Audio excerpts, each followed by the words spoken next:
mu'minin.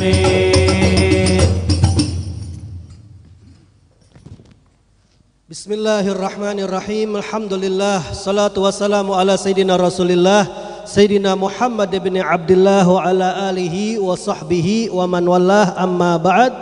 Meneruskan istiqamah kita setiap malam Selasa, kita akan mendengarkan daripada kitab Khasaisil Ummah Muhammadiyah, yang mana masih membahas tentang keutamaan yaitu pahala berpuasanya umat Nabi Muhammad sallallahu alaihi wasallam. Qala Abuya As-Sayyid Muhammad bin Alwi bin Abbas bin Abdul Aziz Al-Maliki Al-Hasani fi kitabihi qala radhiyallahu ta'ala anhu wa nafa'ana bihi wa bi ulumihi fid dharain amin. Wa ikhtassallahu sha'ima aydan bi an ja'ala taghyira famihi atyabu min rihil misik faqala wal khalufu famis sha'imi atyabu indallahi min rihil misik wal khaluf taghyirul fam minas som. Beliau As-Sayyid Muhammad bin Alwi Al-Maliki menjelaskan di dalam kitabnya bahwasannya di antara kekhususan yang Allah khususkan untuk umat Nabi Muhammad sallallahu alaihi wasallam yaitu orang-orang yang berpuasa. Kenapa? Karena dijadikannya perubahan bau mulut mereka itu lebih wangi dibandingkan daripada minyak wangi misik atau kasturi. Bersabda Nabi sallallahu alaihi wasallam, "Wala khalufus famis shaimi." Dan sungguh kata Rasulullah, perubahan bau mulutnya orang yang berpuasa atyabu indallahi min rihil misik. Itu lebih wangi, lebih harum di sisi Allah dibandingkan daripada wanginya minyak misik atau kasturi.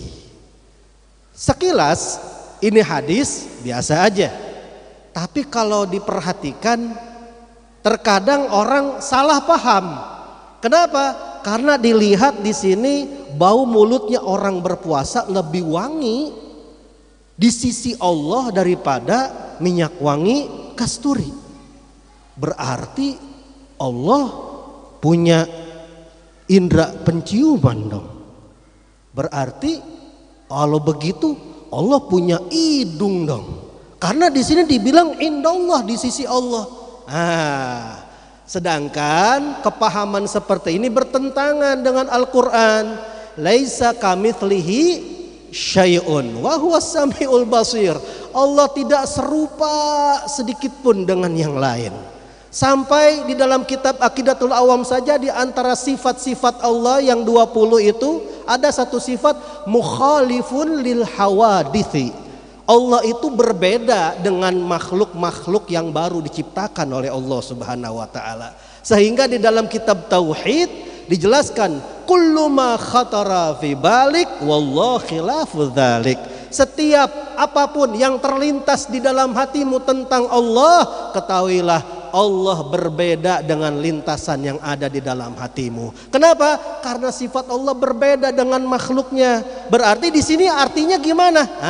Ternyata Al-Imam Bujairimi di dalam kitab Tuhfatul Habib ala Syarhul Khatib menjelaskan bahwasannya maksud bau orang yang puasa itu mulutnya di sisi Allah lebih baik, lebih wangi daripada yaitu minyak misik. Ternyata itu artinya adalah pahalanya di sisi Allah, ridhonya Allah kepada orang tersebut, pujiannya Allah kepada orang tersebut, itu di sisi Allah melebihi daripada orang yang menggunakan minyak wangi misik yang dianjurkan kalau orang mau hadir sholat Jumat dan hadir sholat Idul Fitri dan Idul Adha. Dibanding dengan orang yang disunahkan pakai minyak wangi tersebut, ternyata pahalanya di sisi Allah lebih baik orang yang mana bau mulutnya ini di sisi Allah Subhanahu wa taala daripada yaitu pahalanya orang pakai minyak daripada misik tersebut. Bahkan Al-Imam Qadhi Iyad juga menjelaskan bahwasannya benar nanti di hari kiamat Itu orang-orang yang berpuasa Allah jadikan mulut-mulut mereka itu wangi, melebihi daripada minyak wangi misik kasturi nanti di hari kiamat. Oh Ustaz, kalau begitu berarti di sisi Allah mulut kita lebih wangi ya, biarpun kita bau puasa. Iya, ya udah dah, kita ngomong terserah kita dah. Kalau ditanya orang mau kemana, mau ke masjid. Mau ngapain? Mau sholat. Puasa nggak? Puasa. Jangan kayak gitu menebar wangi-wangian namanya ke sesama. Jangan. Kenapa? Karena emang udah tabiat manusia, kalau kagak makan, kagak minum dari pagi sampai siang pasti mulutnya bau apa enggak? Bau. Jangankan kita kagak makan, tidur semalaman, bangun subuh. Coba ada nggak dalam sejarah orang tidur semalaman, bangun wangi langsung mulutnya, ada nggak? Nggak ada. Emang karena seperti itu. Kalau mulut kita, perut kita diem aja, diem, nggak masuk makanan, nggak masuk minuman, maka ini akan terjadi perubahan bau mulut kita pada diri kita. Sekaligus ini hadis juga mengajarkan kepada kita bahwasannya sehebat-hebatnya manusia, sewangi-wanginya kita pakai minyak wangi, tetap kita ini adalah hamba Allah yang lemah, hamba Allah yang hina. Sehingga biarpun kita ini sehebat-hebatnya, kalau kagak makan, kagak minum, lemes gak? Lemes. Makanya kalau udah lemes seperti itu, Allah Subhanahu wa ta'ala menunjukkan kepada makhluknya bahwasannya dia adalah Tuhan.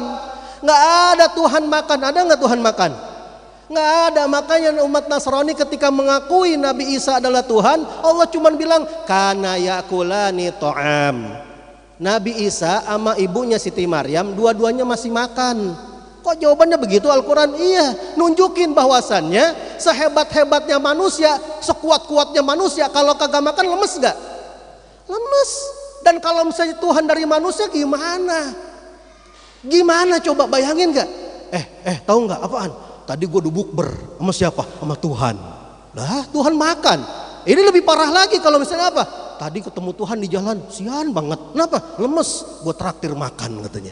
Lah lebih parah lagi namanya. Ini menunjukkan bahwasannya kita ini lemah. Kita ini nggak ada kekuatan di sisi Allah Subhanahu wa ta'ala. Sehingga Al-Imam Ali karamallahu wajhah, beliau berkata bahwasannya senikmat-nikmatnya dunia tetap hina di sisi Allah Subhanahu wa ta'ala. Karena dunia dari kata daniyah, dana'ah, rendah, hina. Oleh karena itu secantik-cantiknya perempuan, seseksi-seksinya perempuan, seganteng-gantengnya lelaki, itu yang diincar apanya? Kata Imam Ali, al-mabal fil mabal. Tempat kencing di tempat kencing. Ujung-ujungnya apa? Itu juga yang diincar. Mau secantik-cantiknya perempuan berdandan, ujung-ujungnya itu juga al-mabal fil mabal, kata Imam Ali karamallahu wajhah. Lihat minuman yang paling terbaik, minuman yang paling banyak manfaatnya, madu. Emang madu berasal dari mana? Dari muntahnya lebah, dari air liurnya lebah ya setelah mengambil saripati bunga. Lihat bagaimana pakaian yang paling terbaik, pakaian yang paling halus, paling mahal, apaan? Sutra. Sutra berasal dari mana? Nasjududah, kata Imam Ali. Berasal dari mana? Dari perutnya ulet, dari kepompongnya ulet sutra. Oleh karena itu sebaik-baiknya minyak wangi apaan? Al-misik. Sewangi-wanginya minyak wangi adalah minyak wangi misik. Itu kata Imam Ali, dari mana asalnya misik? Ba'dud dam. Ini diambil dari sebagian darahnya, yaitu seekor rusa yang menghasilkan daripada minyak kasturi. Maksudnya jadi ada sejenis rusa, kalau dia bisul itu bikin gatal dia punya badan. Akhirnya rusa tersebut kegesek-gesek di pohon atau di batu sampai bisulnya itu copot. Ketika copot, kalau ada pemburu yang nyari, ketemu bekas bisulnya rusak, ada darahnya di dalamnya, itu wanginya dijadikan sumber daripada minyak wangi misik. Asalnya dari mana? Dari darah seekor rusa yang menghasilkan daripada yaitu wangi-wangian misik. Nunjukin bahwasannya kita ini hidup di dunia hanya sementara. Kita diajak oleh Allah Subhanahu wa taala, ayo di bulan puasa kita berpuasa. Kenapa? Karena di dalam puasa ini as-saumu li wa ana ajzibihi. Puasa itu untukku kata Allah, dan saya yang akan membalasnya. Kita nggak tahu pembalasan Allah kayak apa. Bau mulutnya aja di sisi Allah lebih wangi daripada misik, apalagi pahala ibadah puasa kita nanti kita akan dapatkan di sisi Allah Subhanahu wa taala. Insya Allah di malam 17 Ramadan ini, malam diturunkannya Al-Quran, di mana Nabi SAW berdoa bersama para sahabatnya untuk menghadiri esok hari tanggal 17 Ramadan terjadi peperangan, yaitu perang Badar pertama di dalam Islam. Ditolong Rasul SAW berserta para sahabat. Insya Allah kumpulnya kita di Masjid Nasrun Minallah, pertolongan dari Allah. Kita semua yang sedang susah ditolong susahnya kita oleh Allah Subhanahu wa taala. Yang sedang sakit, sakitnya disembuhkan oleh Allah Subhanahu wa taala. Yang punya hajat, cita-cita hajatnya ditolong, digabulkan oleh Allah Subhanahu wa taala. Berkahnya bulan suci Ramadan. Barikillahumma lana fi syahri Ramadan. Barikillahumma lana fi syahri Ramadan. Barikillahumma lana fi syahri Ramadan. Wa sallallahu ala sayyidina Muhammadin wa ala alihi wasallam. Wa lafu minkum. Wassalamualaikum warahmatullahi wabarakatuh. Abda'u bismillah.